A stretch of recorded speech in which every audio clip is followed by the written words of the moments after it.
Welcome back to my channel Knowledge Chronicle. Have you ever wondered how life on Earth transformed from tiny single-celled organisms into the vast diversity we see today? From jellyfish to giraffes, from fungi to humans? What if I told you we have hard, undeniable proof that evolution has shaped every living thing on this planet, including you? Stay with me, because in the next few minutes, we'll dive deep into the most compelling, jaw-dropping evidence of evolution that science has uncovered. This isn't just theory. This is truth written in bones, genes, embryos, and even pollution. Welcome back to Knowledge Chronicle, your go-to place for decoding the wonders of science and medicine. Let's begin with the oldest storyteller on Earth, fossils. Fossils are the preserved remains of once living organisms, mainly their hard parts like bones, teeth, and shells. You find these trapped inside sedimentary rocks, which form in layers over millions of years. Imagine slicing through Earth's crust.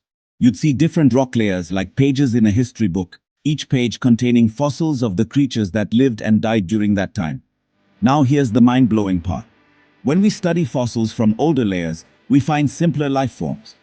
As we move up to newer layers, we see more complex and modern species. For instance, in deeper layers we find ancient fish, and in shallower ones, amphibians, reptiles, and mammals. Some fossils resemble modern organisms, others are completely extinct, like the mighty dinosaurs. These records show a chronological timeline of evolution, how life didn't just appear all at once but changed over time. To date these fossils, scientists use radioactive dating, a technique that measures the decay of elements like carbon-14 or uranium. The rate of decay is predictable, allowing us to accurately calculate how old a fossil is. This entire field of evidence is called paleontological evidence, literally the study of ancient life. Next, let's look inside the womb. Yes, we're talking about embryos. Embryology is the study of how organisms develop from a single cell to a complex body. Famous scientist Ernst Haeckel observed that the embryos of all vertebrates, from fish to humans, look remarkably similar in the early stages. All of them develop a row of gill slits and a tail-like structure. Now here's the twist. These gill slits are functional only in fish. In mammals like us, they disappear before birth. So why do we even have them in the embryo? Because we share a common ancestry. Our bodies still carry the genetic blueprint from our fish-like ancestors. However, Haeckel's theory that embryos pass through the adult forms of other animals was later corrected by Carl Ernst von Baer, who clarified that embryos don't replicate adult stages. They simply share early developmental features due to common ancestry. Now let's examine body structures.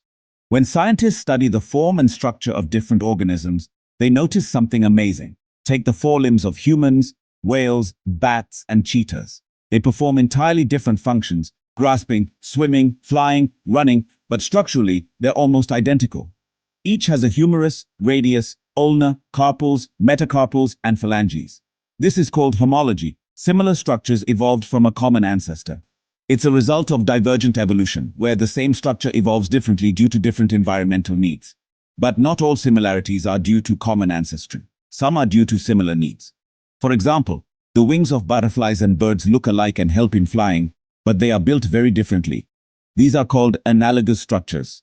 They evolved independently to serve the same function, a result of convergent evolution.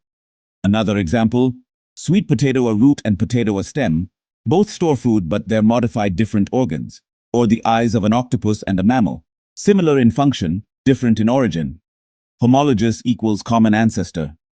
Analogous equals common function, not ancestry. Now let's go microscopic, right into the cell. Did you know that all living organisms, from bacteria to blue whales, use the same genetic material DNA and RNA? When we compare genes and proteins of different organisms, we find striking similarities. For example, the cytochrome C protein, used in cellular respiration, is nearly identical in humans and chimpanzees. This biochemical similarity points to a shared ancestry, just like structural similarities. Even the way genetic codes work is universal, with the same codons coding for the same amino acids across almost all life forms. Let's shift gears to something we humans have done: artificial selection. Humans have been selectively breeding plants and animals for centuries. We've turned wild wolves into hundreds of dog breeds, from Chihuahuas to German Shepherds. We've created high-yielding crops, colorful flowers, and even fancy pigeons, all through selective breeding. If humans can create such variety in just a few hundred years, imagine what nature can do over millions of years through natural selection. Here comes one of the most dramatic real-life proofs of evolution in action: industrial melanism. In 1850s England, white-winged moths were more common because they could easily camouflage against the light-colored lichen-covered trees. But by 1920, after industrialization, dark-winged or melanic moths became more common. Why? Pollution killed the lichens and blackened the trees with soot. Now the white moths stood out and were eaten by birds, while the dark moths were hidden. This is natural selection in action. And fun fact, lichens don't grow in polluted areas, so they are also bioindicators of air pollution. Even today, in rural, non-industrialized areas, white moths still dominate. This experiment shows how organisms that adapt, survive, and reproduce more without any planning. Nature selects traits that work best in a given environment. Now let's talk about evolution happening right before our eyes, thanks to human actions. Have you heard of superbugs? These are bacteria that no longer respond to antibiotics. Why? Because overuse of antibiotics has led to resistant strains. The same thing happens with pests and herbicides in farming.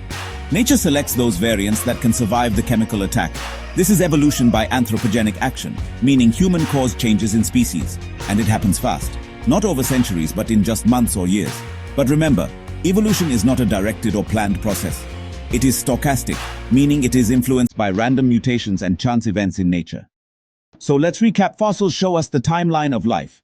Embryos reveal our shared beginnings. Comparative anatomy uncovers hidden blueprints. Biochemistry proves our molecular kinship.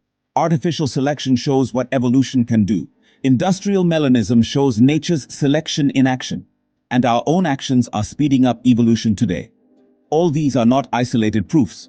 Together, they form a web of undeniable evidence that evolution has occurred and continues to happen around us. So next time someone questions evolution, you'll know what to say, because you've seen the proof yourself. If you found this video valuable, your one like, share, and subscribe will help us create more valuable content. Thank you for watching Knowledge Chronicle. Until next time, keep questioning, keep exploring.